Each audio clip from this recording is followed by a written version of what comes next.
Praise the lord. దేవుని పరిశుద్ధ నామానికి మహిమ కలుగును గాక. హల్లెలూయా. దేవుని సన్నిధిలో శక్తి ఉంది. ఎంతమంది నమ్ముతున్నారు అది? Can you believe that? దేవుని సన్నిధిలో శక్తి ఉంది. God will empower you.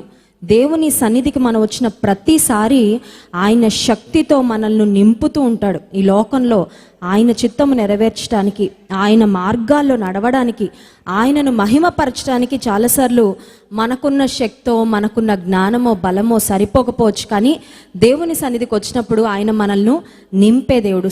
దేవుడు తన పరిపూర్ణమైన శక్తితో ఆయన నింపబోతున్నాడు. వాక్యాన్ని ధ్యానం చేసుకోబోయే ముందు చిన్న ప్రార్థన చేసుకుందాం. పరిశుద్ర ప్రేమ కలిగిన తండ్రి, గొప్ప దేవానికి స్తోత్రాలయ్యా. శ్రేష్టమైన మహోన్నతమైన నీ నామాన్ని స్తుతిస్తున్నాం ప్రభా. యెహోవా తమకు దేవుడుగా గల జనులు ధన్యులని నీ వాక్యంలో వ్రాయించారు. అట్టి శ్రేష్టమైన ధన్యతలోనికి, కృపలోనికి మీరు మమ్మల్ని నడిపించినందుకు నీకు స్తోత్రాలు. నీ వాక్యాన్ని మేము ధ్యానించబోతుండగా మా అందరితో మాట్లాడవలసిందిగా వేడుకుంటున్నాను ప్రభా. ఒక మనిషి మాట్లాడే మాటల వల్ల ఎవ్వరికి ప్రయోజనం కలగదు. కానీ నీవు మాట్లాడినప్పుడు మేము బ్రతుకుతాం. నీవు మాట్లాడితే మేము ధైర్యపరచబడతాం. నీవు మాట్లాడితే మేము ఆదరించబడతాం.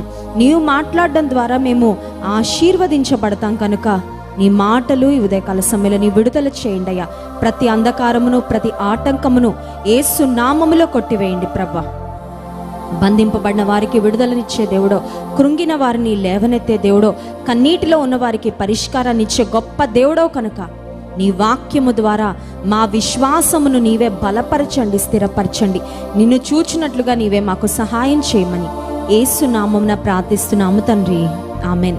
యోహాను సువార్త 1వ అధ్యాయము 1వ వచనం అందరం కలిసి చదువుకుందాం. యోహాను సువార్త 1వ అధ్యాయము 1వ వచనం. ఆదియందు వాక్యముండెను, వాక్యము దేవుని యొద్ద ఉండెను, వాక్యము దేవుడై ఉండెను. ఆదియందు వాక్యము ఉండెను, వాక్యము దేవుని యొద్ద ఉండెను. ఆ తర్వాత చాలా ప్రాముఖ్యమైన మాట, వాక్యము దేవుడై ఉండెను. యేసుక్రీస్తు ప్రభువు బ్రతికున్న దినాల్లో మనం ఎవరం, వి వర్ నాట్ అలైవ్. అప్పటికి మనం ఎవరం పుట్టలేదు, మనం ఎవరం అసలు ఉనికిలోకి రాలేదు. కానీ యేసుక్రీస్తు ప్రభు బ్రతికిన దినాల్లో ఆయన ఎలా బ్రతికాడండి? చూడండి, కొంతమంది కొన్ని వింతైన ప్రశ్నలు, ఆలోచనలు వస్తుంటాయి. యేసు ప్రభుకి అసలు ఎప్పుడైనా కోపం వచ్చిందా? యేసు ప్రభు ఎప్పుడైనా డిసప్పాయింట్ అయ్యారా? యేసు ప్రభు ఎప్పుడైనా అలసిపోయారా? యేసు ప్రభు ఎప్పుడైనా కృంగిపోయారా? యేసుక్రీస్తు ప్రభు ఎప్పుడైనా తన వారి చేత మోసగించబడ్డారా? యేసుక్రీస్తు ప్రభు ఎప్పుడైనా ఇతరుల ద్వారా ద్వేషించబడ్డారా? అంటే బైబిల్ గ్రంథంలో 4 సువార్తలు మనం చదివితే యేసుక్రీస్తు ప్రభు తన జీవితంలో మనం వెళ్ళే ప్రతి పరిస్థితి గుండా ఆయన వెళ్ళినట్లుగా వాక్యంలో గమనిస్తాం. అందుకే ఆ దేవుని వాక్యం సెలవిస్తుంది, మన ప్రధాన యాజకుడు మనతో సహానుభవము లేనివాడు కాడు. అంటే అర్థం ఏంటంటే, మనం ఎటువంటి అనుభవాల గుండా వెళ్తామో యేసుక్రీస్తు ప్రభు కూడా అటువంటి అనుభవాలనే తన జీవితంలో, తన పరిచర్యలో, తన కుటుంబంలో, తన శిష్యులతో, తన చుట్టూ తిరిగిన ప్రజలతో ఆయన ఎక్స్పీరియన్స్ చేస్తూ వచ్చాడు. సో జీవితంలో ఏదైనా ఒక సంభవం జరిగినప్పుడు, ఒక సంఘటన జరిగినప్పుడు నేను ఎలా స్పందించాలి? How do I respond? నేను ఎలా స్పందించాలండి అని ఆలోచన చేస్తే, యేసయ్య ఒక పరిస్థితి వచ్చినప్పుడు ఆయన ఎలా స్పందించాడో మనం కూడా అలా స్పందించగలిగితే దేవుని పిల్లలుగా మనం ఖచ్చితంగా ఆయన మహింపరిచిన వారం అవుతాం. కారణం ఏంటంటే, పిల్లలు తల్లిదండ్రులను పోలి నడుచుకుంటూ ఉంటారు కదండి. మనం కూడా దేవుని పిల్లలం కనుక మనము దేవుని పోలి నడుచుకోవాలి. సో దేవుని మనస్సు, దేవుని స్వభావము, దేవుని వైఖరి, దేవుని ప్రవర్తన బాగా అర్థం చేసుకోవాలంటే వాక్యాన్ని బాగా చదవాలి. కారణము వాక్యము దేవుడై ఉండెను. ఆ తర్వాత మనం చూస్తే ఆ వాక్యమే శరీరధారి అయి 14వ వచనం, యోహాను సువార్త 1వ అధ్యాయం 14వ వచనంలో ఆ వాక్యము శరీరధారి అయి కృపా సత్య సంపూర్ణుడుగా మన మధ్య నివసించెను. సో వాక్కు అయిన దేవుడు, వాక్యమైన దేవుడు, వాక్యము మనకు అర్థం అవ్వాలంటే ఆయనే శరీరధారిగా ఒక శరీరాన్ని, రక్తమాంసములను ధరించుకొని మన కొరకు ఈ లోకంలో పుట్టడం ద్వారా, జీవించడం ద్వారా ఆయన మన మధ్యలో నివసించాడు. He lived among us. దేవుడు మన మధ్యలో నివసించారు. మా బాల్యంలో ఒక బ్రిటిషర్ అయిన ఒక మంచి మిషనరీ అప్పుడప్పుడు ఊరికి వస్తూ ఉండేవారు పరిచర్య చేయడానికి. మా డాడీ ఇన్వైట్ చేసినప్పుడు అంకుల్ వచ్చి వాక్యం చెప్తూ ఉండేవారు. నాకు చిన్నప్పుడు నాకు కొన్ని జ్ఞాపకాలు ఉన్నాయి. అంకుల్తో కొన్ని ఫొటోస్ దిగాము. వచ్చినప్పుడు చాలా మమ్మల్ని ఆడిచ్చేవారు, ఒళ్ళో కూర్చోబెట్టుకునేవారు, చాలా ప్రేమ చూపిస్తూ ఉండేవారు. ఆ అంకుల్ ఒళ్ళో కూర్చుంటే ఆయన ముట్టుకుంటే ఆయన మాసిపోతాడు అనిపించి అట్లా ఉండేదన్నమాట. ఆయన చర్మము, ఆయన చాలా ఎత్తుగా ఉండేవాళ్ళు, చాలా హ్యాండ్సమ్గా ఉండేవాళ్ళు, ముట్టుకుంటే మాసిపోయేటట్లు అంత తెల్లగా ఉండేవారు. ఆయన మా ఊరికి వచ్చినప్పుడు మా ఇంటికి రావాలంటే ఒక మురిక్కాలు దాటి రావాలన్నమాట. ఇప్పుడంటే ఓపెన్ డ్రైనేజెస్ ఎక్కువ మనకు కనబడట్లేదు, కానీ అప్పట్లో ఊర్లలో చాలాసార్లు కాలువలు ఉంటాయి కదా, కాలువ మీద మూసేవారు కాదు. మూయకపోవడం వలన కాలువ జస్ట్ అలా దాటి రావాలన్నా మనకి ఎలా ఉంటుందంటే చాలా ఇబ్బందిగా ఉంటుంది, ఆ స్మెల్ కానీ ఆ పరిస్థితి కానీ. ఆ అంకుల్ చాలా హ్యాపీగా వచ్చేవారు, పిలిచినప్పుడల్లా చాలా చక్కగా వాక్య పరిచయం చేసేవారు. మా మమ్మీ టిఫిన్ భోజనం అవన్నీ వండి పెడితే పచ్చిమిరపకాయలు కూడా విడిచిపెట్టేవారు కాదు. మనమే కారం తినలేము, పచ్చిమిరపకాయలు కూడా తినేసేవారు. ఆఖరికి ఇదేంటంటే కరివేపాకు ఉంటుంది కదండి, కరివేపాకు యూజువల్గా మనం పక్కన పెడతాం. మా పిల్లలు అయితే ఆవాలు కూడా తినరు, ఆవాలు కూడా ఏరి పక్కన పెట్టేస్తుంటారు, అదేదో అనవసరమైన వ్యర్థ పదార్థంలాగా. మనకి చూడండి, కూరలో ఎన్ని వేసినా అన్నీ తినేయాలని మనం అనుకోం. కొన్ని మనకు నచ్చవు కదండి, కొన్ని మనకు పడవు, కొన్నిసార్లు మనకి స్పైస్ నచ్చదు, కొన్ని నచ్చవు. కానీ ఆ మిషనరీ దగ్గర నేను చూసింది ఏంటంటే ఆయన కరివేపాకు కూడా తినేసేవారండి. అది రుచిగా ఉండదు కదా, మనకు తెలుసు ఆరోగ్యానికి మంచిది కానీ రుచిగా ఉండదు. ఇక పచ్చిమిరపకాయ, ఎండు మిరపకాయ అంటే మనకి తింటుంటేనే కళ్ళల్లోంచి ఆయనకి నీళ్ళు వచ్చేస్తున్నా పాపం, కర్చీఫ్తో తుడి చేసుకొని మరీ తినేసేవారు.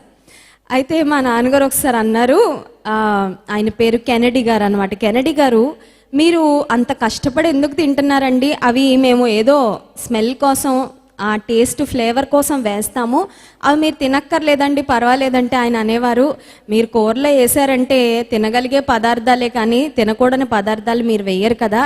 సో దేవుడు నాకేమిచ్చాడో, నేను ఏ దేశానికి వెళ్ళినా, ఏ ప్రాంతానికి వెళ్ళినా, ఏ పల్లెటూరుకి వెళ్ళినా సువార్త ప్రకటించడానికి నా ముందు దేవుడు ఏది పెట్టాడో అది నేను ప్రార్థన చేసుకొని దేవునికి కృతజ్ఞత చెల్లించి దాన్ని నేను తినడము నేను నేర్చుకున్నాను అని. నిజంగా ఆ దైవజన్ని చూసినప్పుడు చాలా మరి ఇన్స్పిరేషన్ అనిపిస్తూ ఉండేది. ఎందుకంటే ఒక మామూలుగా బ్రతుకుతున్న వారమే ఒక మురికి కాలు ఉన్న వీధిలోంచి వెళ్ళాలంటేనో, ఒక్కొక్కసారి మా బ్రాంచెస్లో పల్లెటూర్లలో అక్కడికి కూడా పరిచర్యకి వాక్యం చెప్పడానికి ఆయన తీసుకొని వెళ్తున్నప్పుడు ఆ పల్లెటూరు ప్రజలు కొన్నిసార్లు వాళ్ళు మన దగ్గరకు వస్తుంటేనే ఒకలాంటి వాసన వచ్చేస్తూ ఉండేది. వాళ్ళంతా సివిలైజ్డ్ పీపుల్ కూడా కాదు, వాళ్ళ దగ్గరికి వెళ్ళడానికి మాకే ఇబ్బందిగా ఉండేది. ఆయన మాత్రం చాలా ఆనందంగా వాళ్ళని దగ్గరికి తీసుకోవడం, వాళ్ళకి యేసయ్య మాటలు చెప్పడం, వాళ్ళని చూసి హృదయపూర్వకంగా నవ్వడం, అదంతా చూస్తున్నప్పుడు నాకు ఏమర్థమయ్యేదంటే క్రీస్తు ప్రభు మన లోపల ఉంటే మన ప్రవర్తనలో అంత గొప్ప పరివర్తన, మన స్వభావం, మన నేచర్ ప్రభువును పోలి నడుచుకునే వాళ్ళ ప్రవర్తన ఇలా ఉంటుందేమో అని అనిపిస్తూ ఉండేది. యేసుక్రీస్తు ప్రభు యొక్క త్యాగము, ఆ మిషనరీని చూసినప్పుడు నాకు ఒకటే జ్ఞాపకం వచ్చేది, ఈయన ఇంగ్లాండ్ దేశం నుండి ఇక్కడికి రావడమే గొప్ప త్యాగం అయితే, ఆ పరలోకంలో మహిమాన్వితమైన ప్రదేశంలో ఉన్న యేసుక్రీస్తు ప్రభు ఒక పశువుల పాకలో పుట్టడానికి ఆయన తన్ను తాను ఎంతగా తగ్గించుకున్నాడు. అందుకే దేవుని వాక్యం సెలవిస్తుంది, ఆయన దాసుని స్వరూపము ధరించుకొని. దేవుడు యజమానుడు, ఆయన దాసుడు కాదు. మనం దాసులం, మన పాపానికి దాసులం, వ్యసనాలకు దాసులం, లేకపోతే లోకానికి దాసులం, మన శరీర స్వభావానికి మనం దాసులం. కానీ యేసుక్రీస్తు ప్రభు యజమానుడు, ఆయన రాజు. ఆయన నిజానికి చెప్పాలంటే ఒక దేశానికో, ఒక ప్రాంతానికో, ఒక తెగకో, ఒక ప్రజకో ఆయన యజమానుడో రాజో కాదు, కానీ సర్వభూమికి రాజై ఉన్నాడు. సర్వభూమికి రాజు అయిన యేసుక్రీస్తు ప్రభు వాక్యమే శరీరధారి అయి కృపా సత్య సంపూర్ణునిగా మన మధ్య నివసించారు. అంటే that itself shows how much God loves us. దేవుడు మనల్ని ఎంత ప్రేమించాడో, ఆయన పరలోకాన్ని విడిచిపెట్టి రావడమే ఆయన ప్రేమను చాలా స్పష్టంగా మనకు తెలియపరుస్తుంది. సో యేసుక్రీస్తు ప్రభు ఈ లోకానికి వచ్చారు, ఈ లోకంలో బ్రతికారు. ఆయన యొక్క జీవితంలో ప్రతి వివరము మనం చూసినట్లయితే, గమనించినట్లయితే ఆయన పలికిన ఒక్కొక్క మాట కూడా మనం చాలా నేర్చుకోవచ్చండి.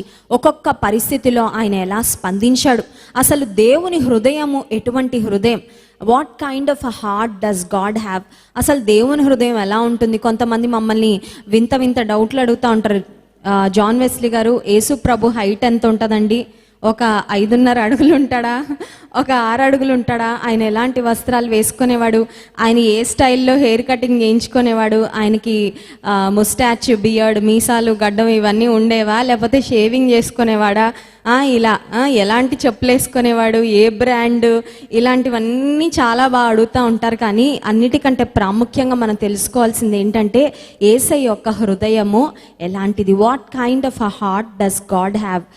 యేసు ప్రభు ఇజ్రాయెల్లో పుట్టారు కాబట్టి ఇజ్రాయెల్ దేశంలోని సాంప్రదాయాలను బట్టో లేకపోతే అక్కడ ప్రజలు యొక్క వస్త్రధారణను బట్టో ఆయన వస్త్రాలు వేసుకొని ఉంటాడు. అక్కడ ప్రజలు ఎటువంటి హెయిర్ స్టైల్ వేసుకొని ఉంటారో, మెయింటైన్ చేసి ఉంటారో అటువంటివే ఆయన మెయింటైన్ చేసి ఉంటారు. అయితే ప్రాముఖ్యంగా మనం స్ట్రెస్ పెట్టాల్సింది, మనం జాగ్రత్తగా గమనించాల్సిన డీటెయిల్ ఏంటంటే యేసయ్య యొక్క ప్రవర్తన ఎలా ఉండేది, యేసయ్య యొక్క హృదయం ఎలా ఉండేది, యేసయ్య యొక్క ఆలోచన విధానం ఎలా ఉండేది, యేసయ్య ఎలా మాట్లాడేవారు, వాటిని మనం జ్ఞాపకం ఉంచుకోవాలి. ఈ రోజుల్లో సమాజం ఎలా ఉందంటే ఏం అవసరమో అవి చూడడం మానేసి ఏం అవసరం లేదో అవి చూస్తారు.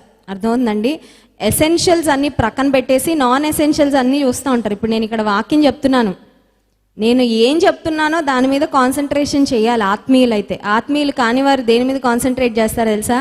బ్లెస్సీ గారి హెయిర్ స్టైల్ ఎలా ఉంది, ఆవిడ ఎలాంటి చీర కట్టుకున్నారు, ఆవిడ ఎలాంటి క్లిప్ పెట్టుకున్నారు, ఎలాంటి వాచ్ పెట్టుకున్నారు, ఇవన్నీ చూస్తూ ఉంటారు. ఎవరు? దేవునికి ప్రాధాన్యత ఇవ్వకుండా, ఆత్మీయతకు ప్రాధాన్యత ఇవ్వకుండా మిగతా వాటన్నిటి మీద మనసు ఉండే వాళ్ళు శరీరానుసారులు, శరీరానుసారమైన విషయాలపైన మనసు ఉంచుతారంట. సో యేసుక్రీస్తు ప్రభు ఎలాంటి డ్రెస్ వేసుకున్నాడు, ఆయన ఎలాంటి హెయిర్ స్టైల్ ఉంది, ఆయనకి గడ్డం ఉందా, మీసాలు ఉన్నాయా, ఆయన ఎలాంటి చెప్పులు వేసుకున్నాడు, ఆయన ఎలాంటి ఇంట్లో ఉన్నాడు, అవన్నీ అనవసరం. కానీ అవసరమైంది ఏంటంటే యేసుప్రభు హృదయం ఎలాంటి హృదయం, ఆయన ఒక పరిస్థితి వచ్చినప్పుడు ఆయన ఎలా స్పందించాడు, ఆయన ఎలా మాట్లాడాడు, ఆయన యొక్క ప్రవర్తన ఎలా ఉండేది, ఆ విషయాలు మనం గమనించి నేర్చుకుంటే ఖచ్చితంగా ఆత్మీయ జీవితంలో ఒక ఉన్నతమైన స్థానానికి మనము వెళ్తాం. యెషయా గ్రంథం 42వ అధ్యాయంలో 3వ వచనం చూడండి. యెషయా గ్రంథం 42వ అధ్యాయము 3వ వచనం మనం చదివినట్లయితే యేసుక్రీస్తు ప్రభు లేక దేవుని యొక్క స్వభావము, దేవుని యొక్క గుణగణాలు, ఆయన ఒక పరిస్థితిలో ఉన్న వారిని చూసినప్పుడు ఆయన స్పందించే విధానాన్ని గురించి చాలా స్పష్టంగా మనం చూస్తాం. అందరం కలిసి చదువుకుందాం. యెషయా గ్రంథం 42వ అధ్యాయము 3వ వచనం. నలిగిన రెల్లును అతడు విరువడు, మకమకలాడుచున్న జనపనార వత్తిని ఆర్పడు, అతడు సత్యమును అనుసరించి న్యాయమును కనుపరుచును. మొదటి మాట, నలిగిన రెల్లును అతడు విరువడు. ఈ పదాలు ఫస్ట్ టైం నేను చదివినప్పుడు నాకు తెలుగు అంత ఎక్కువ రాదండి. తెలుగులో పెద్ద ప్రొఫిషియన్సీ, ఒక ఉన్నతమైన అనుభవాలు తెలుగులో ఏం లేవు నాకు. సో ఈ వర్డ్స్ యొక్క మీనింగ్ కూడా సరిగ్గా అర్థం అవ్వలేదు. ఎందుకంటే నలిగిన అంటే ఓకే, నలిగిపోయిందని అర్థమవుతుంది. రెల్లు అంటే నాకు తెలీదు. ఆ తర్వాత మకమకలాడుచున్న జనపనార అంటే కూడా తెలీదు. ఇంగ్లీష్ బైబిల్లో మనం చూస్తే నలిగిన రెల్లు అంటే అ బ్రూయిస్డ్ రీడ్ అనే మాట మనం చూస్తున్నాం. నలిగిన రెల్లును అతడు విరువడు. బ్రూయిస్డ్, నలిగిన అంటే అర్థం ఏంటంటే మామూలుగా ఉండకుండా దానికి కొంత డ్యామేజ్ అయిపోయింది అన్నమాట. నలిగిపోయింది అంటే ఒక డ్యామేజ్డ్ స్టేట్లో ఉంది. ఇంకొక మాటలో చెప్పాలంటే బాగా నలగొట్టేసామనుకోండి, అది ఆ రెల్లు కానీ ఆ వస్తువు కానీ బాగా నలిగిపోతే పనికిరాని స్థితిలోకి వెళ్ళిపోతుంది. కొన్నిసార్లు జీవితంలో ఎదురయ్యే సంఘటనలు ఎలా ఉంటాయంటే ఒక నలిగిన అనుభవాల గుండా మనల్ని తీసుకువెళ్తున్నట్లుగా ఉంటాయి. చాలామంది తల్లులు నా దగ్గరకు వచ్చి చెప్తూ ఉంటారు, అమ్మ నా భర్తతో ఆయన బ్రతికున్నంత కాలం చాలా శ్రమలు నేను పడ్డాను, నా భర్తతోనే చాలా నలిగిపోయాను. అయితే ఈరోజు నా కుమారుని యొక్క ప్రవర్తన మళ్ళీ వాళ్ళ నాన్న యొక్క రెప్లికా లాగుంది. ఎగ్జాక్ట్గా తండ్రి ఎలా ప్రవర్తించాడో, తండ్రిలో ఉన్న మూర్ఖత్వం, తండ్రిలో ఉన్న చెడుతనము, తండ్రిలో ఉన్న వ్యసనాలన్నీ మళ్ళీ కుమారుడు కూడా చేస్తూ ఉన్నాడు. వాడి ప్రవర్తన కూడా అలాగే ఉంది. ఇక నేను ఓర్చుకోలేను, ఇక నేను తట్టుకోలేను.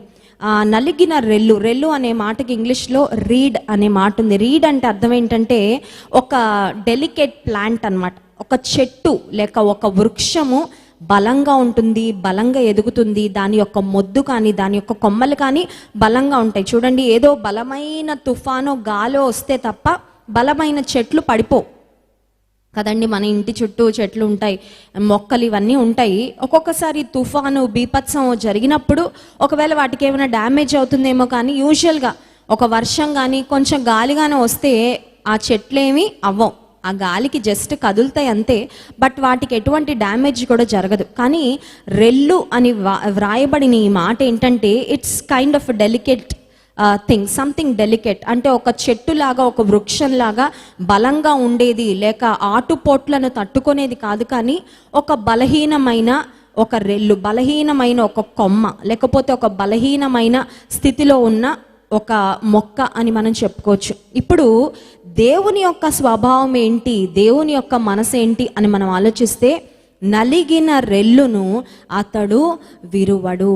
చాలామంది యవనస్తులు కూడా అంటూ ఉంటారు, లైఫ్లో మేము ఫేస్ చేసిన రిజెక్షన్స్కు, లేకపోతే మాకు ఎదురైన ఫెయిల్యూర్స్కు ఏది పట్టుకున్నా సక్సెస్ కాలేకపోతున్నాం అక్క, పలానా ఎగ్జామ్ రాశాను ఫెయిల్ అయ్యాను, పలానా ఇంటర్వ్యూ అటెండ్ అయ్యాను డిస్క్వాలిఫై అయ్యాను, లేకపోతే ఇంకేదో జాబ్ ఓపెనింగ్ కొరకు నేను ఇంకెవరి దగ్గరకో వెళ్ళాను, ఏ డోర్ నాక్ చేసినా, ఏ తలుపు తడుతున్నా కూడా తలుపులు తెరుచుకోవట్లేదు, ఏది అటెంప్ట్ చేసినా కూడా దానిలో సక్సీడ్ కాలేకపోతున్నాను, చాలా ఓటమిని ఎదుర్కొంటున్నాను, ఓటమి భారంతో చాలా కృంగిపోతున్నాను, నేను చాలా నలిగిపోయాను, ఐఎమ్ టోటలీ బ్రోకెన్ అని చాలామంది చెప్తూ ఉంటారు. అయితే దేవుడు చెప్తున్న మాట ఏంటంటే, నీవు ఒకవేళ నలిగిపోయిన స్థితిలో ఉన్నట్లయితే నలిగిన రెల్లును చూడండి. మనం యూజువల్గా మన స్వభావం ఏంటంటే, ఏదన్నా ఆల్రెడీ విరిగిపోయింది అనుకోండి, దాన్ని ఇంకా విరగొట్టి డస్ట్బిన్లో పడేస్తాం, అవునా కదా. ఒకవేళ నేను ఇంట్లో కనుక ఏదైనా ఎండిపోయిన మొక్కో ఏదైనా కనబడితే ఒకవేళ ఏమైనా ఫిక్స్ అవుతుందా అని ఆలోచిస్తాను, బట్ యూజువల్గా మనం చేసేది ఏంటంటే ఎండిన దాని వరకు కట్ చేసేసి దాన్ని డస్ట్బిన్లో పడేస్తాం. ఎందుకంటే ఈ నలిగిపోయిన స్థితిలో ఉన్న, ఎండిపోయిన స్థితిలో ఉన్న దాని మీద సమయం పెట్టి మళ్ళీ దాన్ని బాగా నీరు పోసి లేకపోతే నారు పోసి దాన్ని ఎదిగింప చేయాలనే అంత ఓపిక చాలాసార్లు ఉండదు. ప్రపంచంలో మనుషుల యొక్క స్వభావం ఏంటంటే, నలిగిన వారిని ఇంకా నలగొడతా ఉంటారు, అణిగిపోయిన వారిని ఇంకా అణగార్చాలని ప్రయత్నం చేస్తూ ఉంటారు.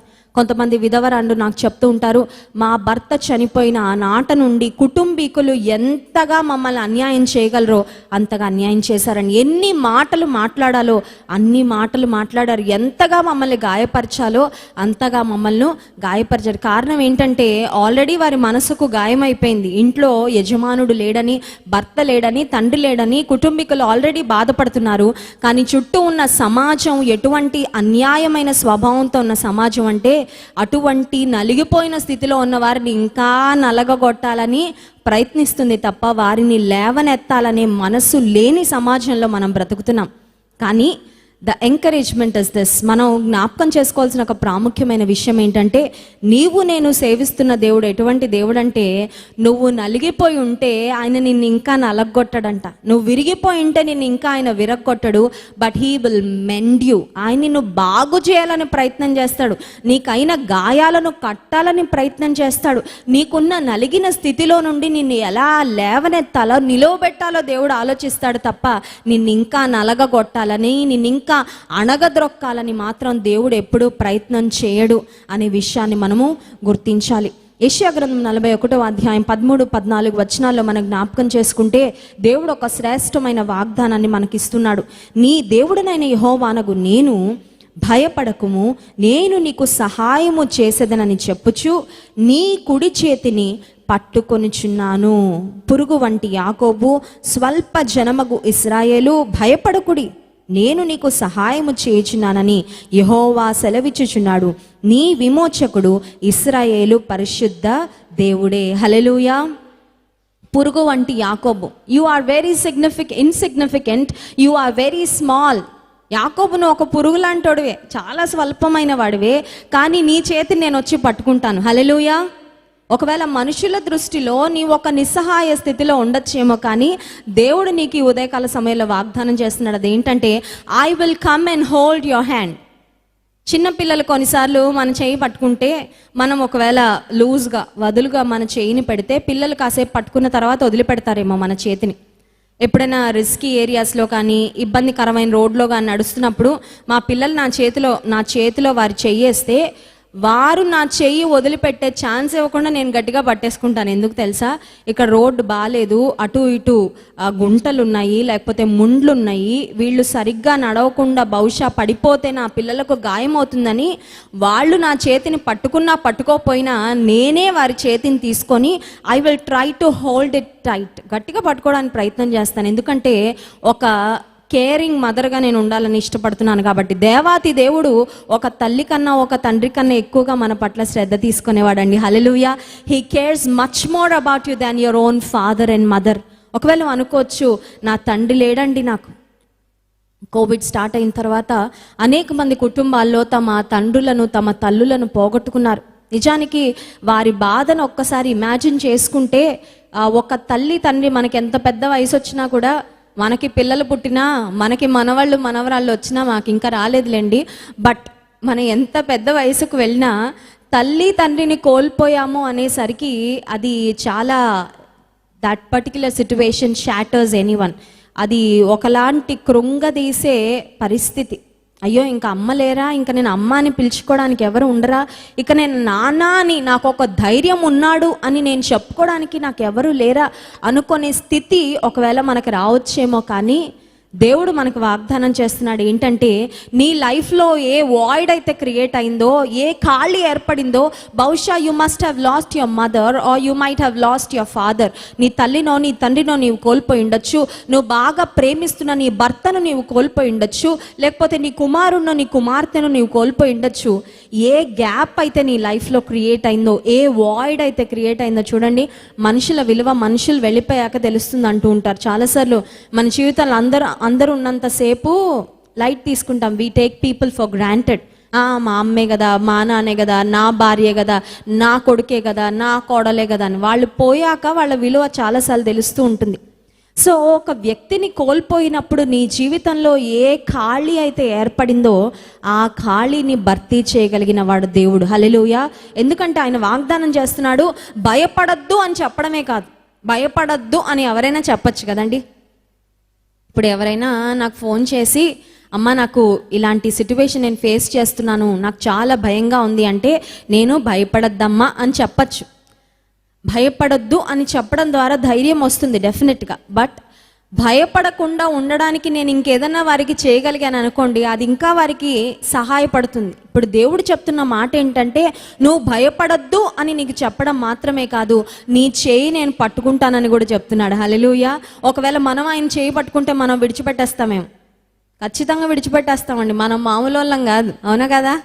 మనం మామూలు వాళ్ళము కాదు. కష్టాలు వచ్చినప్పుడు గట్టిగా పట్టేసుకుంటాం, ఏసేయి చెయ్యి, అమ్మో ఏసేయి అని వదిలిపెట్టేస్తారేమో నా చెయ్యి అన్నట్లుగా చాలా గట్టిగా పట్టేసుకుంటాం. ఇక వన్స్ జీవితంలో కష్టాలు తీరగానే మన వర్షన్ మారిపోద్ది, మన ప్రవర్తన మారిపోద్ది, మన వైఖరి మారిపోద్ది.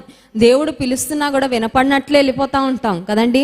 దేవుని సన్నిధి అంటే ఆసక్తి ఉండదు, దేవుని కొరకు వాడబడాలని ఆశ ఉండదు, దేవుని పట్ల ముందున్న శ్రద్ధ మనం చాలాసార్లు కనుపరచాం. అయితే దేవుడు చేస్తున్న వాగ్దానం ఏంటంటే, నువ్వు నన్ను పట్టుకుంటే నువ్వు ఎప్పుడోకప్పుడు వదిలిపెట్టి వెళ్ళిపోతావు నాకు తెలుసు, అందుకే నువ్వు నన్ను పట్టుకున్నా పట్టుకోపోయినా నేను వచ్చి నిన్ను పట్టుకోవాలని. I will come and hold your hand.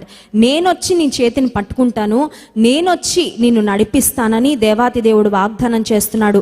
14వ వచనం, పురుగు వంటి యాకోబు, స్వల్ప జనమగు ఇశ్రాయేలు, భయపడకుడి, నేను నీకు సహాయము చేయుచున్నానని యెహోవా సెలవిచ్చుచున్నాడు. భయపడకు అని చెప్పిన దేవుడు చేతిని పట్టుకుంటున్నాడు. చేతిని పట్టుకున్న దేవుడు నడిపిస్తానని మాత్రమే కాదు, కానీ సహాయం కూడా చేస్తానంటున్నాడు. హల్లెలూయా. నీకు సహాయం ఒకవేళ ఎవరు లేకపోవచ్చు, ఇట్స్ ఓకే.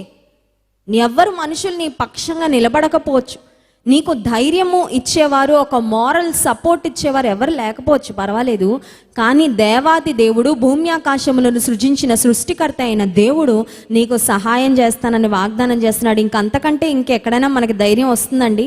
నువ్వు నిజంగా దేవుని మాటలు నమ్మగలిగితే, ఇదేదో నేను చెప్తున్నానని కాదు, లేకపోతే ఏదో మీరు చదువుకున్నప్పుడు ఏదో సహాయం చేస్తానంటున్నాడని ఏదో పై పైన చదవడం కాదండి.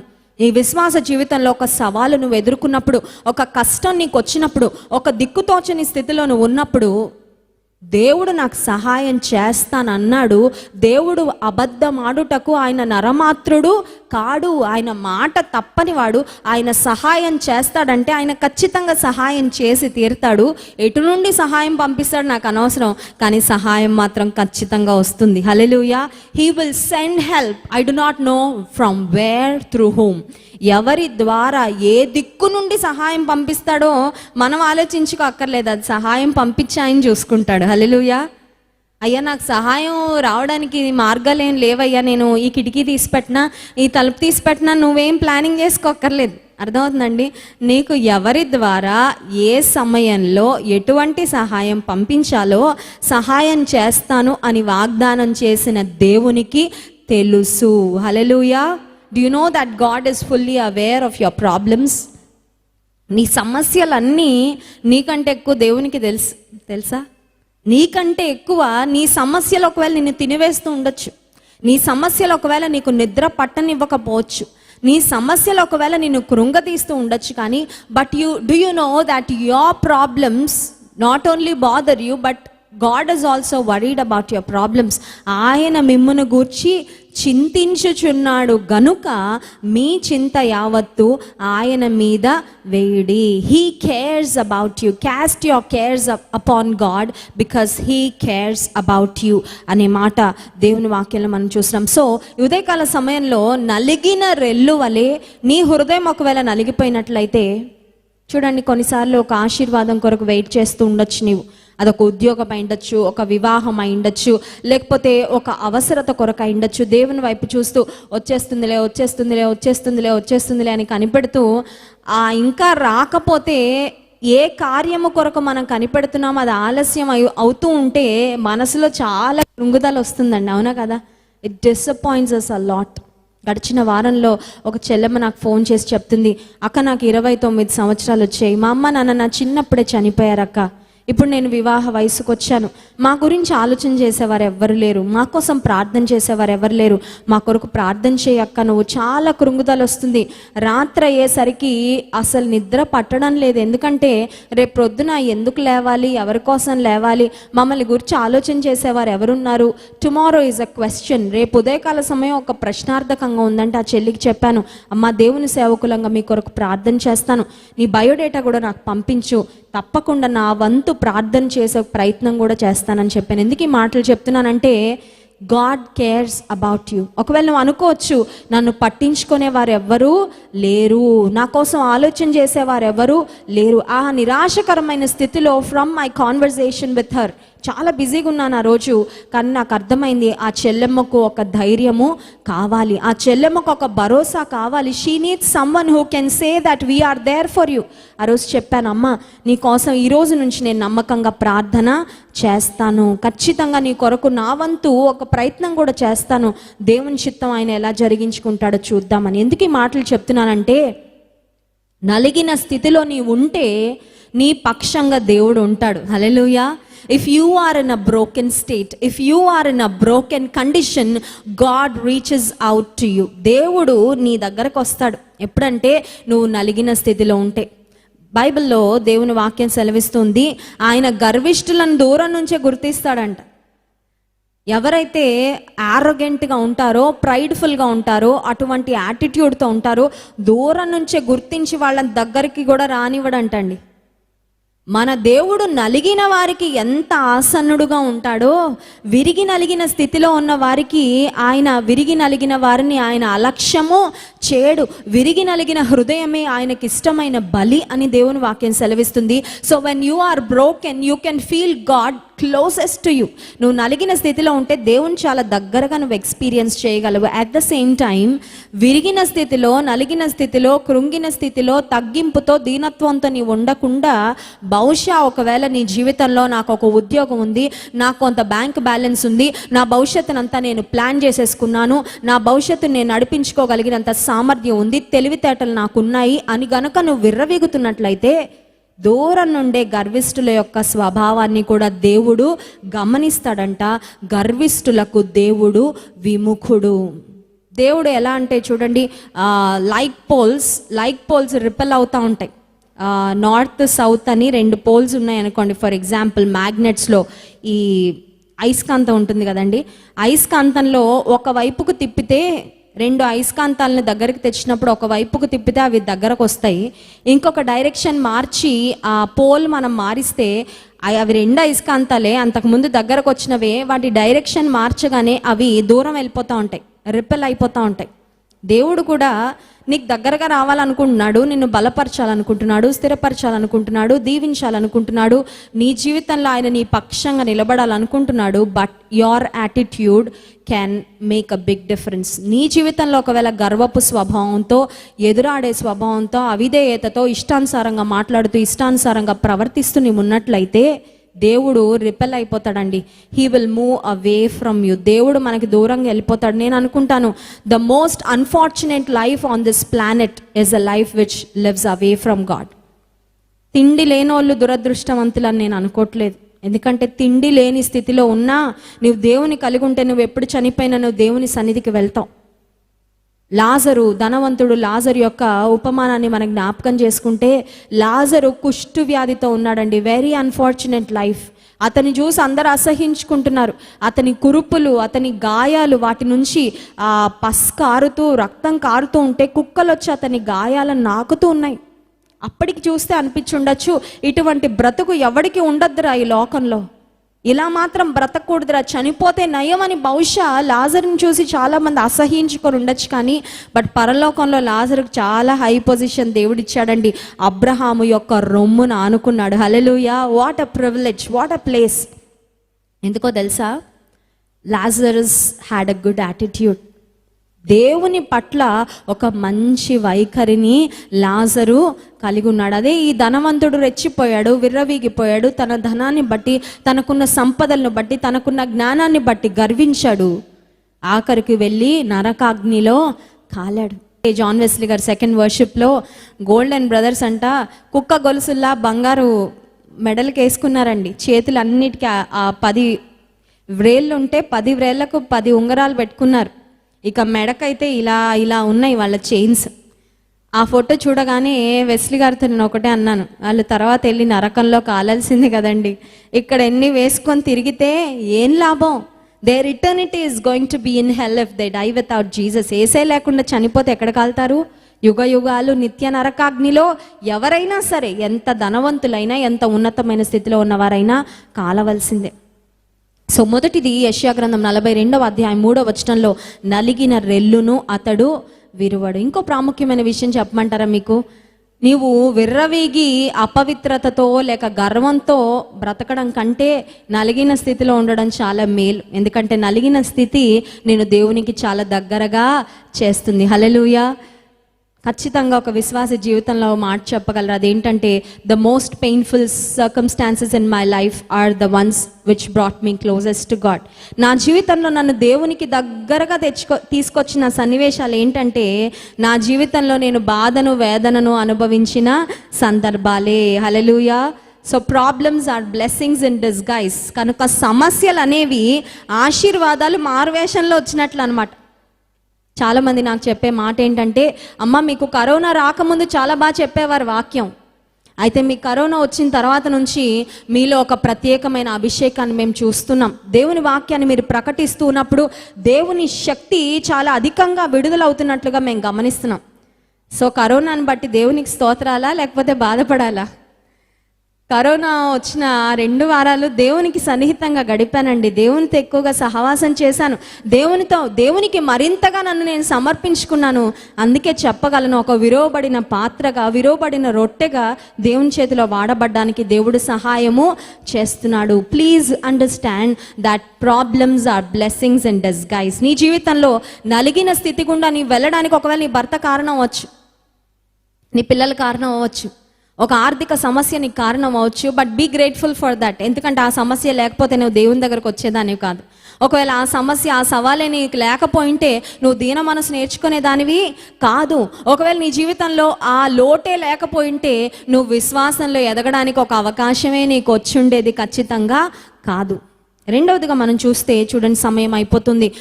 42వ అధ్యాయం యెషయా గ్రంథం 3వ వచనం 2వ భాగం, మకమకలాడుచున్న జనపనార వత్తిని ఆర్పడు. స్మోకింగ్ ఫ్లాక్స్ అనే మాట ఉంది. జనపనార వత్తి, దీపాలు ఉంటాయి కదండి, పాతకాలంలో దీపాలు వాడుతూ ఉండేవారు. ఆ దీపాలలో వత్తి ఉంటుంది, జనపనార వత్తి. ఆ దీపంలో నూనె అయిపోయినప్పుడు, నూనె తగ్గిపోతూ ఉన్నప్పుడు ఆ వెలుగు, దాని నుంచి వస్తున్న ఫ్లేమ్ ఏమవుతూ ఉంటుందంటే మకమకలాడడం అంటే ఏంటంటే వెలిగి వెలగనట్లుగా, వెలగాల వద్దా అన్నట్లుగా. చూడండి, కొన్నిసార్లు అంతకుముందు ఎమర్జెన్సీ ల్యాంప్స్ యూస్ చేస్తూ ఉండేవారు. సో ఎమర్జెన్సీ ల్యాంప్ మనం ఛార్జింగ్ పెట్టుకుంటాం కరెంటు పోయినప్పుడు వాడుకోవడానికి. దాన్ని కరెంటు పోగానే బాగా వెలుగుద్ది.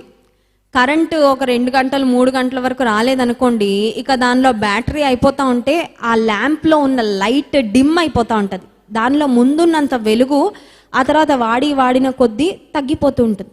కొన్నిసార్లు మన జీవితంలో దేవుడు పెట్టిన అగ్ని, దేవుడు పెట్టిన మంట, దేవుని కార్యాల పట్ల మనలో ఉన్న ఆసక్తి కొన్ని పరిస్థితుల ప్రభావం వలన అది ఏమైపోతూ ఉంటుందంటే కొన్నిసార్లు తగ్గిపోతూ ఉంటుంది. Have you ever experienced it? ఎప్పుడైనా మీరు ఎక్స్పీరియన్స్ చేశారా?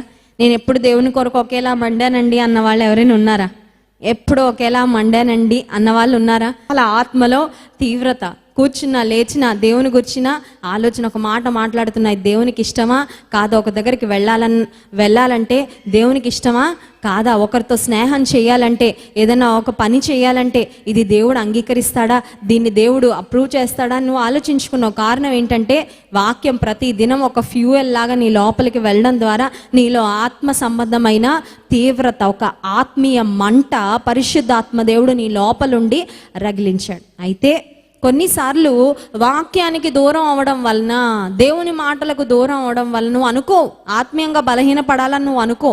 కానీ పరిస్థితుల ప్రభావం, లైక్ ఉద్యోగంలో సడన్గా డ్యూటీలు పెంచేశారు, ఏమవుతుంది?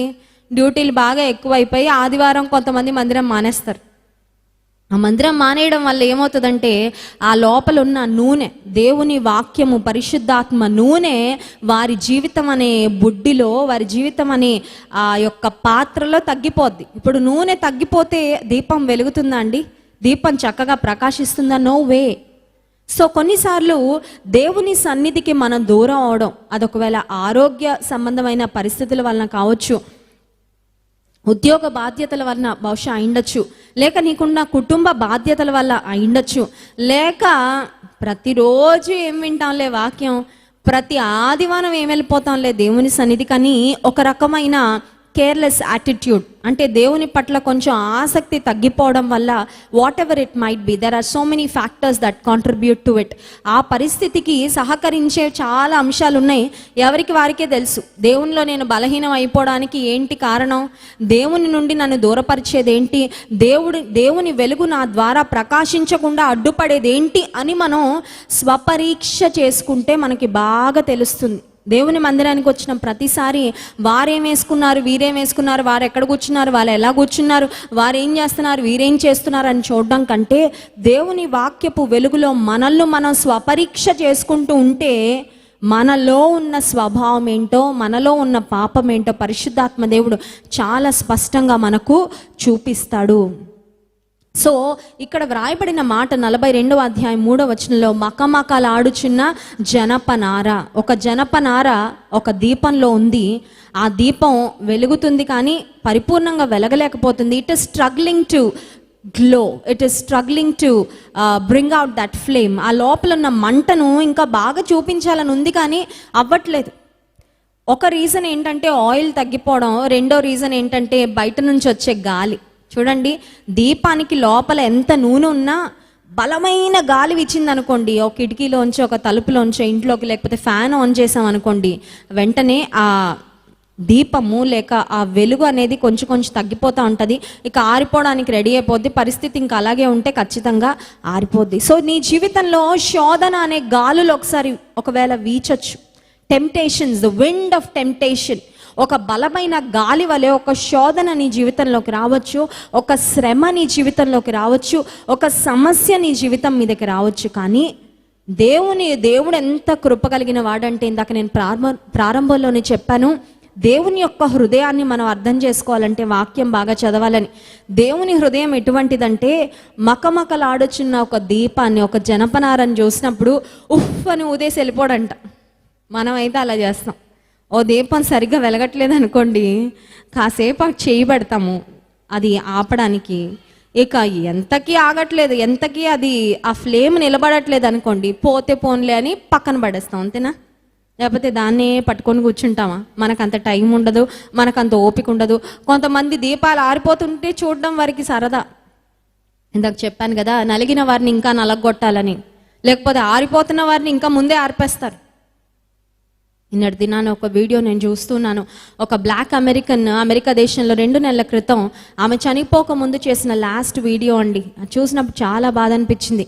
ఒక మరణ వేదన గుండా ఆమె వెళ్తూ ఆమె మాట్లాడుతున్న మాటలు, ఆల్రెడీ ఆక్సిజన్ సపోర్ట్ మీద ఆమె ఉంది, ఆక్సిజన్ పెట్టుకొని కొంచెం కష్టంగా మాట్లాడుతుంది. ఆమె చెప్తున్న మాటలు ఏంటంటే, డాక్టర్స్ వచ్చారు, నన్ను జాలిగా చూడాల్సింది బదులు, నన్ను అర్థం చేసుకోవాల్సింది బదులు నన్ను చాలా జడ్జిమెంటల్గా మాట్లాడడం ప్రారంభించాడు. నాకు ఇంజెక్షన్ వేయండి అయ్యా, నాకు టాబ్లెట్స్ ఇవ్వండి అని నేను అడుగుతుంటే, నువ్వు డ్రగ్స్ అడుగుతున్నావా? నువ్వు డ్రగ్స్ తీసుకుంటావేమో మీ ఇంటి దగ్గర, నీకు డ్రగ్స్ ఇవ్వడానికి మేము లేము, ఇక్కడ మా దగ్గర డ్రగ్స్ లేవు అని డాక్టర్స్ మాట్లాడారంటండి. ఆమె చెప్తూ ఉంది, నేను ఆల్రెడీ నలిగిపోతున్నాను, ఆల్రెడీ వేదనలో ఉన్నాను, ఆల్రెడీ కృంగిపోయి ఉన్నాను, ఆల్రెడీ ఊపిరి తీసుకోవడానికి స్ట్రగుల్ అవుతున్నాను, ఒక మంచి ఇంజెక్షన్ నాకు ఇవ్వండి అని అడిగితే కొంతమంది డాక్టర్స్, కొంతమంది నర్సెస్ హృదయం లేకుండా చాలా రూత్లెస్గా బిహేవ్ చేశారు నాతో అని ఆమె పడిన వేదన గురించి చెప్పిందండి. That was her last video before her death. అది చూసినప్పుడు అనిపించింది, బహుశా సమాజంలో కొంతమంది ఎటువంటి కర్కశమైన స్వభావంతో ఉంటారంటే, ఇతరులు బాధపడుతూ ఉంటే వారు చూసి ఆనందిస్తారు, ఇతరులు కృంగిపోతూ ఉంటే వారు చూసి లోపల పండగ చేసుకుంటూ ఉంటారేమో. కొంతమంది కోడలు నా దగ్గరకు వచ్చి చెప్తూ ఉంటారు, మా అత్తగారికి వాళ్ళ అత్తగారు చాలా టార్చర్ పెట్టిందంటక్క, వాళ్ళ అత్తగారు మీద ఉన్న రివెంజ్ నా మీద తీర్చుకుంటుంది మా అత్తగారని. దేవునికి స్తోత్రం, నా కోడలు ఎవరు రారు కాబట్టి నేను ధైర్యంగా చెప్పచ్చు, అవునా కదా? ఎందుకంటే నాకు మళ్ళీ రేపు పొద్దున్న నా కోడళ్ళు వస్తే ఆ పరీక్షలో నేను ఫెయిల్ అవుతాననే భయం లేదు. అల్లుళ్ళని ఎలాగైనా ఎవరైనా బాగానే చూసుకుంటారు కాబట్టి పర్వాలేదు. సరే, ఏదేమైనప్పటికీ అత్తగారట, ఆమె అత్తగారి ద్వారా చాలా టార్చర్ అనుభవించిందట. ఇప్పుడు ఆ రివెంజ్ ఎవరి మీద తీర్చుకుంటుందంట? ఇంటికి వచ్చిన అన్యాయం కదండి, అది అన్యాయం. చాలామంది అత్తల భక్తి ఎక్కడ బయటపడుతుంది తెలుసా? కోళ్ళు వచ్చాక బయటపడుతుంది. తెలుసా అండి మీకు? మా అత్తగారు చాలా మంచోళ్ళు, నన్ను ఎప్పుడు బాధ పెట్టలేదు. సో అది కూడా డిస్క్లైమర్ వేయాలనుకుంటున్నాను. నా జీవితంలో I'm doing good bye the grace of God. కానీ నేను చెప్తున్నాను, అనేక మంది సహోదరులు నా దగ్గరకు వచ్చి వారు ఆవేదన పంచుకుంటున్నప్పుడు కూర్చుంటే తిట్టు, నించుంటే తిట్టు, ప్రతిదానికి తప్పు పడుతూ ఉంటారు. ఏ మాట మాట్లాడినా తప్పే, మాట్లాడితే ఇలా మాట్లాడావా అంటారంట, ద్వందార్థాలు తీసుకుంటారంట. మాట్లాడకపోతే నా కోడలు మాట్లాడదంటారంట. ఇప్పుడు ఈ అమ్మాయికి మాట్లాడాలో తెలీదు, మాట్లాడకూడదో తెలీదు. కూర్చుంటే కూర్చున్నావు అంటారంట, నించుంటే నువ్వు మా దగ్గర కూర్చోవా అంటారంట. అర్థమవుతుందండి? అంటే పాపం స్టెప్ వేయాలన్నా ప్రాబ్లమే, స్టెప్ వేయకుండా ఉండాలన్నా ప్రాబ్లమే. ఎందుకు ఈ మాట చెప్తున్నానంటే, మకమకలాడుచున్న జనపనారను కొంతమంది ఆర్పేయాలని ప్రయత్నం చేస్తారేమో, కృంగిపోతున్న వారిని ఇంకా కృంగదీయాలని, బలహీన స్థితిలో ఉన్న వారిని ఇంకా బలహీనపరచాలని, నిరాశలో ఉన్న వారిని ఇంకా నిరాశలకు త్రోసివేయాలని ప్రయత్నం చేస్తారేమో. కానీ నీవు నేను సేవిస్తున్న గొప్ప దేవుడు ఎలాంటి వాడంటే, మకమకలాడుచున్న జనపనారను ఆయన ఆర్పివేయడు. హల్లెలూయా. దేవుని వాక్యంలో లూకాసు వార్త 10వ అధ్యాయము 33వ వచనంలో మనం చూసినట్లయితే, ఒక వ్యక్తి యెరూషలేము నుండి యెరికోకు తాను ప్రయాణం చేస్తున్నాడు. He was going down. ఆధ్యాత్మిక జీవితంలో ఒక ఉన్నతమైన స్థితిలో ఉన్న ఈ వ్యక్తి యెరూషలేము దేవుని పట్టణము నుండి యెరికో అనే లోకంలోకి ప్రయాణం చేస్తూ ఉంటే ప్రమాదం వచ్చింది. నీ జీవితంలో కూడా దేవునిలో ఉండి నువ్వు ఒక్కసారి లోకంలోకి వెళ్ళావంటే ఖచ్చితంగా నువ్వు ప్రమాదంలో పడతావు. ఖచ్చితంగా దేర్ ఇస్ డేంజర్ అవైటింగ్. ఖచ్చితంగా నీకు అక్కడ ప్రమాదం పొంచి ఉంది అని గుర్తించాలి. సో ఈ వ్యక్తి యెరూషలేము నుండి యెరికోకు ప్రయాణం అవుతూ ఉంటే దొంగలు మీద పడ్డారు, అతని దగ్గర ఉన్నవాన్ని దోచుకున్నారు. పాపం వదిలిపెట్టేసి ఉంటే బాగుండేది, పర్సో వాలెట్టో తీసుకొని వెళ్ళుంటే బాగుండేది. ఆ దొంగలు అతన్ని కొట్టారంట. కొడప్రాణంతో అతన్ని విడిచిపెట్టి వెళ్తే ఆ మార్గంలో ఒక యాజకుడు వచ్చాడు, సైడ్ నుంచి వెళ్ళిపోయాడు. ఆ తర్వాత ఒక లేవీడు వచ్చాడు, అతను కూడా సైడ్ నుంచి వెళ్ళిపోయాడు.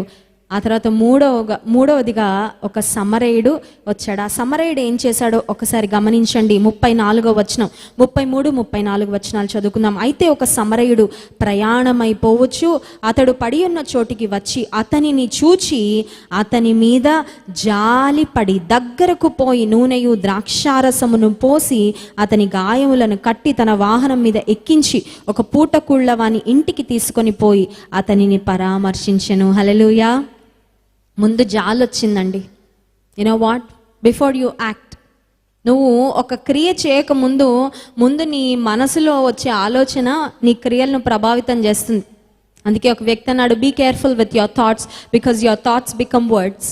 Be careful with your words because your words become your actions అని. ఒక వ్యక్తి ముందు ఎక్కడ తప్పిపోతారో తెలుసా అండి? తలంపుల్లో తప్పిపోతారు. ఆ తలంపుల్లో వచ్చిన తప్పుడు ఆలోచనలే మాటలుగా బయటకు వస్తాయి. ఎంత ఆపుకోవాలనుకున్నా ఆగవు, ఏదో ఒక రోజు బయటకు వస్తుంది. ఆ తర్వాత మాటలలో వచ్చిన ఏదైనా సరే పాపము ఆ తర్వాత క్రియల ద్వారా బయటకు వస్తూ ఉంటుంది. ఈ వ్యక్తి అంట సమరయుడు ఆ దారిలో పడిపోయి దొంగల చేత కొట్టబడి కొడప్రాణంతో ఉన్న వ్యక్తిని చూడగానే he was moved with compassion. అతనికి జాలి వచ్చిందంటండి. హల్లెలూయా. దేవుని బిడలంగా మనం కూడా ఆ మంచి సమరయుని వలె స్పందించాలి. మనం we have to respond when we see people who are suffering. ఆ వ్యక్తిని చూడగానే సమరయునికి కనికరం వచ్చింది, జాలి వచ్చింది. ఆ తర్వాత ఏం చేయాలో అది చేశాడు. ఊరికే జాలిపడి అయ్యో పాపం అని వెళ్ళిపోలేదండి. కొన్నిసార్లు మనం అలాగే ఉంటాం, కబుర్లు చెప్తాం కానీ ఒక టైం వచ్చేసరికి మాత్రం ఆ మాటలకి క్రియలకి పొంతన ఉండదు. కానీ వ్యక్తి జాలిపడ్డాడు. ఆ తర్వాత నూనెను ఏమేం వేశాడంటండి చూడండి. అతని మీద ద్రాక్షరసము దగ్గరకు పోయి నూనెయు ద్రాక్షరసమును పోసి అతని గాయములు కట్టాడు. ఆయింట్మెంట్ లాగా అతని యొక్క వూండ్స్ని ట్రీట్ చేశాడు. నీవు నేను సేవిస్తున్న దేవుడు ఆయన నీ గాయములకు ఆపరేట్ చేయగలిగినంత బాగా ఈ ప్రపంచంలో ఇంకెవరు చేయలేరు. హల్లెలూయా. నీకు ఏ గాయమైనా, నీ దేహానికి గాయమైనా, నీ మనసుకు గాయమైనా, నీ జీవితంలో ఎటువంటి కష్టం వచ్చినా దేవుడు బాగు చేయగలిగినంత బాగా, దేవుడు బాగు చేయగలిగినంత త్వరగా ఇంకెక్కడ కూడా హీలింగ్ ఈ ప్రపంచంలో లభించదు. There is no wound in this world which God cannot heal. Hallelujah. ఈ ప్రపంచంలో దేవుడు మాన్పలేని గాయం అంటూ ఏది లేదంటండి. హల్లెలూయా. ఏ రకమైన గాయమైనా అయిండొచ్చు, God can heal your wounds. ఇప్పుడు ఈ వ్యక్తి నూనె పోసి ద్రాక్షరసము పోసి అతని గాయములను కట్టి పూటకూలి వాని ఇంట పెట్టి దానికోసం అయ్యే ఖర్చు కూడా భరించాడంట. True love is not love that is expressed in words, but true love is always expressed in actions. నిజమైన ప్రేమ మాటల్లో చూపించే ప్రేమ మాత్రమే కాదు, నిజమైన ప్రేమ క్రియలలో చూపించే ప్రేమే. ఈ మంచి సమరయుడు అదే పని చేశాడు. ఇప్పుడు నీవు నేను సేవిస్తున్న దేవుడు కూడా మకమకలాడుచున్న జనపనారను ఆయన ఆర్పడు, కానీ ఆయన ఏం చేస్తాడు తెలుసా? నూనె పోస్తాడు. హల్లెలూయా. ఆయన చెయ్యి నీ చుట్టూ పెడతాడు. ఒకవేళ నీ జీవితం ఒక చిన్న బుడ్డి దీపంలా ఉందేమో, నీ జీవితంలో వెలుగుతున్న మంట ఒకవేళ నువ్వు ఎదుర్కొంటున్న శ్రమల ద్వారానో, నిందల ద్వారానో, అవమానాల ద్వారానో, కష్టాల ద్వారానో, నష్టాల ద్వారానో, ఒకవేళ నీ జీవితం ఇక నేను ఆరిపోతానేమో, ఇక నేను దేవుని కొరకు వెలగలేనేమో, ప్రకాశించలేనేమో, ముందుకు వెళ్ళలేనేమో, maybe I will pause, maybe I will stop, ఇక ఈ జర్నీ దేవునితో నేను కొనసాగించలేను అని నువ్వు అనుకుంటుంటే దేవుడు నూనె పోస్తాడంట. నీ జీవితము అనే బుడ్డిలో ఆయన నూనె పోసి నీవు ఆయన కొరకు ప్రకాశించడానికి నీకేం కావాలో అది దేవుడు అనుగ్రహిస్తాడు. నీ చుట్టూ ఆయన చెయ్యి పెడతాడు. ఒకవేళ కష్టాలు, శ్రమలు, లేకపోతే శోధనలు అనే గాలులు నీ మీద వీస్తున్నట్లయితే వాటి నుండి నిన్ను ఆయన కాపాడుతాడు, ఆయన ప్రొటెక్ట్ చేస్తాడు. యోహాను సువార్త 1వ అధ్యాయం 16వ వచనం ఒకటి చదువుకొని ముగించుకుందాం. Gospel of John chapter 1, let's read verse 16. Yohanu సువార్త 1వ అధ్యాయం 16వ వచనం. ఆయన పరిపూర్ణతలో నుండి మనమందరము కృప వెంబడి కృపను పొందితిమి. ఇది నాకు చాలా ఇష్టమైన మాట అండి. ఆయన పరిపూర్ణతలో నుండి మనకు కృప వెంబడి కృప. దేవుని దగ్గర కృప సమృద్ధిగా ఉందంట. He has so much grace to show to you, to extend to you. దేవునికి నీకు ఇవ్వడానికి చాలా కృప ఆయన దగ్గర అందుబాటులో నిన్న పరిస్థితులు భరించడానికి నిన్న ఆయన దగ్గర కృప ఉంది, ఆ కృప నీకు ఇచ్చాడు, ఆ కృప నీకు చాలినది. ఈరోజు నువ్వు ఎదుర్కొంటున్న సవాళ్లను దాటడానికి, అధిగమించడానికి ఈరోజు నీకు తగిన కృపను ఆయన ఇస్తాడు. మరి వాట్ అబౌట్ టుమారో? మనం చూడండి, కొంతమంది నా దగ్గరకు వచ్చి చెప్తూ ఉంటారు, నాతో ఉన్న ప్రాబ్లం ఏంటంటే అక్క, ఈ మూమెంట్ గురించి ఆలోచించినక్క, ఎప్పుడు ఫ్యూచర్ గురించి ఆలోచిస్తుంటాను. రేపేం తినాలో ఆలోచిస్తుంటుందంట, ఇవాళ ఏం తినాలో కాదంట. అర్థమవుతుందండి? అంటే ప్రజెంట్లో బ్రతకరు అనమాట. కొంతమంది ఫ్యూచర్లో బ్రతుకుతూ ఉంటారు, ఫ్యూచర్ కోసమే ఆలోచించుకుంటూ జీవితం గడిచిపోతుంది. ప్రజెంట్ మూమెంట్ నువ్వు ఎంజాయ్ చేయి, ప్రజెంట్ మూమెంట్ నువ్వు ఆస్వాదించు. ప్రజెంట్ ఒకవేళ సఫరింగ్ గుండా వెళ్తుంటే దాని ద్వారా ఆత్మీయ పాఠాలు నేర్చుకో. ఇప్పుడు దేవుడు నీకు ఏ పరిస్థితులు అనుమతించాడో వాటిలో ముందుకు సాగిపో, అంతేగాని రేపు పొద్దున గురించి రేపు చూసుకోవచ్చు. ఏ నాటి కీడ ఆనాటికి చాలునని దేవుని వాక్యంలో ఉంది. ఈరోజు కీడొచ్చింది, అబ్బో రేపు ఇంకెంత కీడొస్తుందో, రేపటి కీడు రేపు చూసుకోవచ్చు. రేపు ఒకవేళ కీడొస్తే ఆ కీడును జయించడానికి దేవుడు తన కృపను నీకు విస్తరింపచేస్తాడు. His grace is sufficient for you. ఉదయకాల సమయంలో నీ జీవితంలో గనక నీవు శ్రమల గుండా వెళ్తున్నట్లయితే, నీ జీవితంలో నీవు నలిగిపోయినట్లయితే, ఒకవేళ నీ చుట్టూ ఉన్న వ్యక్తులు నిన్ను కృంగదీస్తున్నట్లయితే, దేవాతి దేవుడు నీకు ఇస్తున్నాడు వాగ్దానము, నలిగిన రెల్లును ఆయన విరువడు, మకమకలాడు జనపనారను ఆయన ఆర్పివేయుడు. ఇంకొక మాట కూడా ఉంది చూడండి, యెషయా గ్రంథము 43వ అధ్యాయంలోనే అదే 42వ అధ్యాయం 3వ వచనంలో అదే మాట చూస్తున్నాం. అదే వచనంలో, అతడు సత్యమును అనుసరించి న్యాయము కనపరచును. ఇంగ్లీష్ బైబిల్లో ఉంది, the Lord will bring forth judgment unto truth. దేవుడు జడ్జి చేస్తాడంట. దేవుడు ఎప్పుడు కనికరం చూపించేవాడే, దేవుడు ఎప్పుడు కృప చూపించేవాడే, దేవుడు ఎప్పుడు ఆశీర్వదించేవాడే, దేవుడు ఎప్పుడు అర్థం చేసుకునేవాడే అని అన్యాయం చేస్తూ, అక్రమం చేస్తూ, ఇష్టానుసారంగా బ్రతుకుతూ దేవుడు ఆయన మంచితనాన్నే నాకు ఎప్పుడు కనపరుస్తూ ఉంటాడు అనుకుంటే అది కరెక్ట్ కాదంట. He will also bring judgment. ఆయన అక్రమస్తులకు, అన్యాయస్తులకు ఖచ్చితంగా ఆయన న్యాయము తీరుస్తాడు. మన దేవునికి ఏ విధంగా ఒక కాయిన్కు హెడ్ అండ్ టెయిల్ ఉంటుందో, హెడ్ టెయిల్ ఉంటుంది కదండి, ఒక కాయిన్లో 2 వైపులు ఉంటాయి. అలాగే దేవునిలో ఒక వైపు ప్రేమ ఉంటే మరొక వైపు ఆయన న్యాయము ఉంది. He's a God of love, but he is also a God who judges. పాపాన్ని ఆయన ఖండిస్తాడు, పాపాన్ని ఆయన ద్వేషిస్తాడు, సత్యమును అనుసరించి న్యాయమును కనపరుస్తాడు. కళ్ళు మూసుకోండి, ప్రార్థన చేసుకుందాం. ఉదయకాల సమయంలో దేవుడు తన వాక్యం ద్వారా మనతో మాట్లాడాడు. ఒకవేళ నలిగిన స్థితిలో, విరిగిన స్థితిలో, కృంగిన స్థితిలో నీవు ఉన్నట్లయితే దేవుడు నీతో మాట్లాడుతున్నాడు. He is there for you, he is there on your behalf. ఆయన్ని పక్షంగా ఉన్నాడు, ఆయన్ని పక్షంగా ఉన్నాడు. దావీదును అందరూ తృణీకరించారు, అందరూ త్రోసివేశారు, అందరూ చిన్న చూపు చూశారు, కానీ దేవుడు దావీదు పక్షంగా నిలబడ్డాడు. Yes, and God has promised that he will establish the throne of David forever. దావీదు యొక్క సింహాసనాన్ని తరతరముల వరకు స్థాపిస్తానని దేవుడు వాగ్దానం చేశాడు. నీవు సేవిస్తున్న దేవుడు, ఆయన నీ శ్రమను చూసి ఆయన మౌనంగా ఉండేవాడు కాదు. సహోదరి, చెల్లెమ్మ, సహోదరుడా, నీ జీవితంలో ఒకవేళ నీవు కృంగిపోయి ఉన్నావేమో, దేవునితో మాట్లాడుతున్నాడు. ఆయన విరిగిన రెల్లును, నలిగిన రెల్లును ఆయన విరిచే దేవుడు కాదు. He is a God of restoration. ఆయన నీ గాయములు కట్టాలని ఆశిస్తున్నాడు. ఆయన నీకైన గాయములు మాన్పాలని కోరుకుంటున్నాడు. నీవు పడిన గోతి నుండి నిన్ను లేవనెత్తాలని ఆయన ఆశిస్తున్నాడు. ఆయన కృప నీకు చాలినది, ఆయన కృప నిన్ను నడిపిస్తుంది. పరిశుద్ధ ప్రేమ కలిగిన తండ్రి, నీకు స్తోత్రాలు. ఉదయకాల సమయంలో నీ వాక్యం ద్వారా మాతో మాట్లాడినందుకు వందనాలయ్యా. విరిగి నలిగిన స్థితిలో తమ వారిని కోల్పోయి తమకు ఆధారమైన విషయాలలో ప్రభా ఒక రకమైన కృంగుదలను ఎదుర్కొంటూ నిందలను, అవమానాలను, శ్రమలను ఎంతమంది భరిస్తూ ఉన్నారో ప్రభా. కుటుంబీకుల ద్వారా అన్యాయము, ఉద్యోగ స్థలములో అన్యాయము ఎవరు ఎదుర్కొంటున్నారో వారందరి కొరకు ప్రత్యేకంగా ప్రార్థన చేస్తున్నానయ్యా. నీవు వాగ్దానము చేసినట్లుగానే భయపడకు, నీ చెయ్యి నేను పట్టుకుంటానన్నావు ప్రభా, నిన్ను నేను నడిపిస్తానన్నావయ్యా. నీకంటే మాకు భరోసా ఇవ్వగలిగిన వారు ఈ ప్రపంచంలో ఎవ్వరు లేరు ప్రభా.